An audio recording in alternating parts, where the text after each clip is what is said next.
Andrew Jeune here, trackside at Sha Tin for Asian Racing Report, with chief journalist from the Asian Racing Report as well, Dave Morgan, joining me, Dave, to talk about the Hong Kong Vase. And I guess the starting point really is Glory Vase, the two-time winner. He's brilliant in his two wins as well, coming back to try and make it three. Yeah, real race specialist.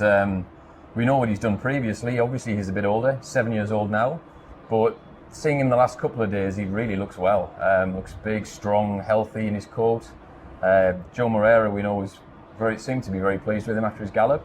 He was out again this morning with the sun on his back, and he really does look on paper to be the one to beat given his previous track form. And I mean, that's the story to a certain extent. As well, is Joe himself coming back. There's all the comings and goings. He's been well covered on the report over the last weeks and months. But he's back with what will be his final HKIR, and with a big chance here. Yeah, a real big chance.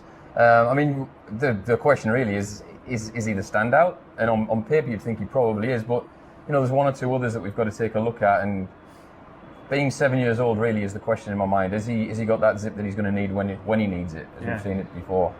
It'll be just off Joe as well. He's had a couple of days riding in Brazil with a bit of success, but this is going to feel a bit different, isn't it? HKIR day. Yeah, this is a very different kettle of fish, isn't it? I mean, you're talking about really competitive racing. I watched all of his races in Brazil.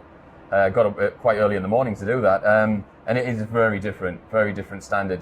But you know, I look at it as a footballer coming back from an injury. You know, they play a reserve match and then they're straight in the first team. Joe's a professional athlete. He's been doing the fitness work. You'd think he'd have his mind completely tuned up and his body as hard fit as he can get it. So let's talk about a few of the others then. Aidan O'Brien, always a big supporter of this week. What do you think of these two here? Yeah, I think the fact that Aidan's a big supporter is why these two are here. I can't see Broome making an impact on his form, really. He's been to every dance to dance, isn't he? But his only win this season was actually in a Group 2. Yeah. He raced otherwise exclusively in Group 1, so that was his win. Yeah, and he just has fallen a little bit below where you would expect a horse that could come in here and win this at the end of the year. Stone Age, look, he's a horse that has still got some probably potential and some improvement in him. His last run in the Breeders' Cup, you couldn't fault, ran a really good race. I would just question how strong that form is. That Breeders' Cup turf looked probably one of the weakest I've ever seen. Right. So I personally would be thinking the two O'Brien horses, they might not measure up this time. So what are you looking at? Botanic or Win Marilyn for Japan? I'm looking really. Look, Botanic's an interesting one because if you discount his last run on the very soft, he had, again, another horse that has not done much wrong. Beat Stay Foolish, the Japanese stayer, at Deauville over 1.5 miles in the summer on the quicker ground. He's looked well as well in his work. You've got to sort of throw him into the equation. But for me, Win Marilyn is the danger, the other Japanese horse. I was a little bit worried about her early in the week. She just seemed to be a little bit dull.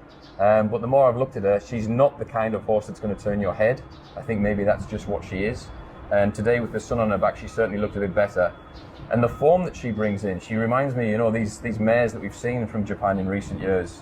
And I've mentioned this in one or two stories I've written over the past sort of 6 months or so. These mares come out of that QE2, and horses like Lys Gracieux, like Love's Only You, and they go on and become really good international performers. And I'm looking at Win Marilyn and the form of that race against Geraldina, who was so impressive and is going on to possibly the best race of the year in the Yarima Keenan, as a big chance, and she ran second there. She's stepping back up to the 1.5 miles, which could possibly be her best trip if you look at her Oaks performance, where she was second. She's raced mainly at 2,000 metres. This 1.5 miles could really bring her on, and she's a horse that I'm very interested in. Brilliant. All right, thanks, Dave. It's going to be a great race, regardless. Whether we get the fairy tale and Joe on Glory Vase, we will see in due course. For all the HKIR news, make sure you head to AsianRacingReports.com.